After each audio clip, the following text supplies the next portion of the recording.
कैसे हो आप लोग। आई होप आप सभी अच्छे और मजे में होंगे। मेरा नाम भारती। आज के इस वीडियो में हम लोग क्या पढ़ने वाले हैं। आज के इस वीडियो में हम लोग क्लास 9th मैथ का एक चैप्टर है, उसका क्या नाम है, चैप्टर का नाम है सरफेस एरिया एंड वॉल्यूम।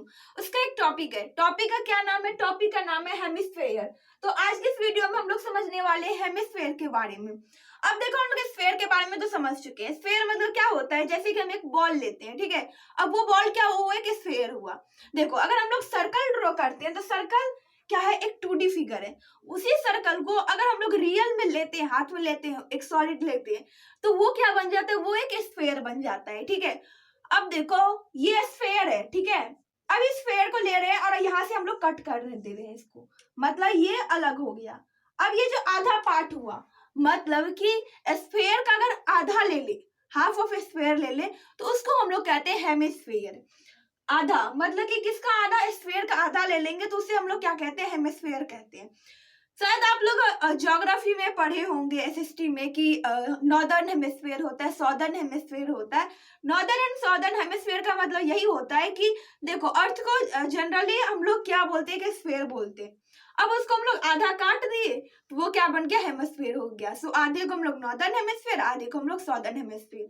सो यहाँ पर हेमिस्फेयर का मतलब क्या होता है कि स्फेयर का आधा हम लोग ले लेते हैं तो उसे हम लोग क्या कहते हैं, उसे हम लोग कहते हैं हेमिस्फेयर। अब देखो, हेमिस्फेयर का curve surface area, total surface area and volume क्या होता है। तो देखो, इसका अगर कर्व सरफेस एरिया की बात करें तो इसका कर्व सरफेस एरिया हम लोग बोलते हैं 2πr। अब देखो, ये 2πr आता कहां से, इसको हम लोग किसी और वीडियो में इसको डिराइव करना समझेंगे। अभी बस हम लोग इसको फॉर्मूला लिख देते हैं और इस फॉर्मूला को रट लेना। सो कर्व सरफेस क्या होता है, 2πr होता है। टोटल सरफेस एरिया होता है 3πr। एंड इसका वॉल्यूम क्या होता है, हेमिस्फेयर का वॉल्यूम होता है 2/3, यही 2/3 πr³। 2πr² 3πr² and volume होता है 2/3 πr³। आई होप कि आप लोगों को समझ में आ रहा होगा कि इसका कर्व सरफेस क्या होता है। कर्व सरफेस एरिया मतलब कि ये जो पार्ट है, एंड टोटल सरफेस एरिया मतलब इसका टोटल जो एरिया है, कितने एरिया से ये बना हुआ है, उसको हम लोग क्या कहते हैं, उसको हम लोग कहते हैं टोटल सरफेस एरिया। वॉल्यूम, आखिर ये क्या बन जाता है, एक बॉल बन जाता है ऐसे। अगर हम लोग जैसे देखें, अगर कोई खेलने वाला, क्रिकेट खेलने वाला अगर कोई बॉल लेते हैं, उसको हम लोग काट देते हैं तो वो भी कुछ ऐसे कटोरा टाइप का बन जाता है। उसमें हम लोग कितना कुछ रख सकते हैं, उसकी कैपेसिटी कितनी है, उसी को हम लोग वॉल्यूम कहते हैं। जैसे कि हमारे घर में बॉल होता है, कटोरा होता है, वो कटोरा क्या है, वो कटोरा भी एक तरीके का हेमिस्फेयर ही है, ठीक है। अब उस कटोरे में हम लोग कितना किसी चीज को रख सकते हैं, उस कटोरे की कैपेसिटी क्या है, उसे हम लोग क्या कहते हैं, उसे हम लोग कहते हैं volume. So volume 2/3 πr³। Volume हमेशा उसका यूनिट क्यूब में ही निकलता है। अब देखो, एक क्वेश्चन लिए और क्वेश्चन के थ्रू हम लोग सब कुछ समझ जाएंगे। अब ये क्वेश्चन क्या है, क्वेश्चन है अ हेमिस्फेरिकल बॉल। एक हेमिस्फेरिकल बॉल लिया गया है, कटोरा लिया गया है, has a radius of 3.5 centimetre, जिसका रेडियस कहा जाए, इस बॉल बड़ा सा बना लेते हैं, ये कटोरा ले लिए, ठीक है। ये क्या है, कटोरा है, जिसका क्या बोला गया, रेडियस। वे सेंटर से ये जिसका रेडियस है ना, वो 3.5 सेंटीमीटर का है। वो क्या है, 3.5 सेंटीमीटर का है। What would be the curve surface area. अब इसका कर्व सरफेस एरिया क्या होगा, टोटल सरफेस एरिया क्या होगा, एंड वॉल्यूम क्या होगा, ये हम लोगों को फाइंड करना है। तो देखो, एक चीज आप इस ये जो हम लोग फॉर्मूला लेके उसमें आप देख सकते हो कि सब में क्या है, सब में आर है, मतलब सब में रेडियस है। अगर रेडियस का वैल्यू दिया गया है तो हम लोग कर्व सरफेस एरिया भी फाइंड कर सकते हैं, टोटल सरफेस एरिया भी फाइंड कर सकते हैं, एंड हम लोग वॉल्यूम भी फाइंड कर सकते हैं। तो सबसे पहले हम लोग कर्व सरफेस गिवन लिख देते हैं। यहाँ पर गिवन क्या है, गिवन है r = 3.5 centimetre. And curve surface area का फॉर्मूला क्या होता है, 2πr²।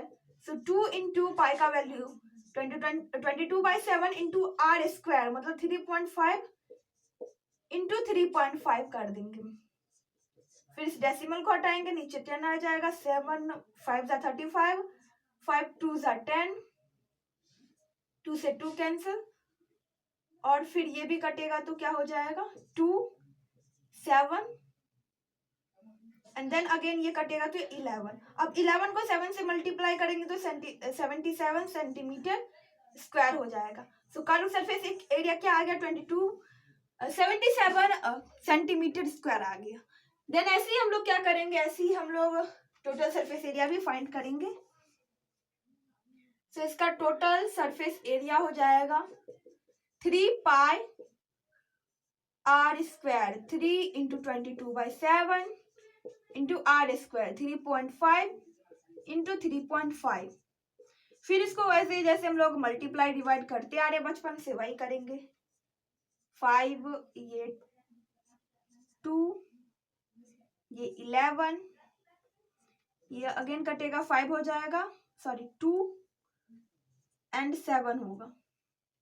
अब कुछ होने वाला तो नहीं है, तो ये 77 को हम लोग 3 से मल्टीप्लाई करेंगे, डिवाइड 2 से कर देंगे, फिर हमारा फाइनल आंसर आ जाएगा। आई होप कि आप लोगों को समझ में आ रहा होगा कि सिर्फ फॉर्मूला लिखना है, उस पर जो चीज दिया गया उसको हम लोग पुट करेंगे। पुट क्या करना है, सिर्फ यहाँ पर रेडियस ही तो ऐसा है जिसको हम लोग जो वेरिएबल है, बाकी 3 तो एक कांस्टेंट है, पाई भी एक कांस्टेंट है, एंड आर मतलब वो रेडियस वही तो एक वेरिएबल है। अगर रेडियस दिया गया है तो बाकी सब कुछ हम लोग फाइंड कर सकते हैं। एक और चीज जो कि यहाँ पर दिया जाता है और फाइंड किया जाता है, जो कि यहाँ पर देखो, यहाँ पर जैसे रेडियस दिया गया है और हम लोगों को curve surface area, total surface area and volume find करना, ठीक, इसका उल्टा भी कर सकता है। अब उल्टा क्या होगा, अब बोला जाएगा कर्व सरफेस एरिया 77 है, ठीक है, तो हम लोगों को बोला जाएगा कि पता करो कि इसका रेडियस क्या हो जाएगा। ठीक प्रोसेस सेम ही रहेगा, यहाँ पर जो चीज दिया रहेगा उसको लिखेंगे, जो नहीं दिया रहेगा उसे हम लोग फाइंड कर लेंगे। अब देखो वॉल्यूम कैसे फाइंड करेंगे, volume is equal to 2/3 pi r cube. अब इसमें भी जो दिया गया है उसको हम लोग पुट करते जाएंगे, 3.5 इंटू 3.5 इंटू 3.5। अगेन इस डेसिमल को हटाएंगे, नीचे में 10 लगाते जाएंगे। 5 2 2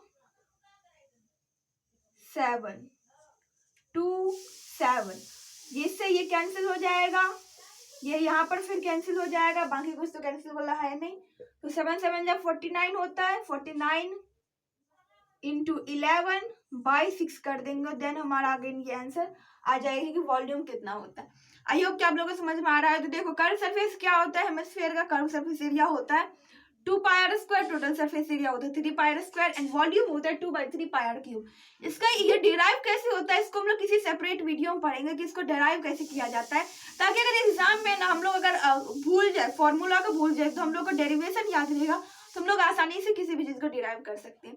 आई होप कि आप लोगों को समझ में आ गया होगा और ये वीडियो आप लोग के लिए यूजफुल रहा होगा। अगर ये वीडियो पसंद आए तो प्लीज वीडियो कर दीजिएगा एक लाइक और हमारे चैनल कर दीजिएगा सब्सक्राइब। Thanks for watching.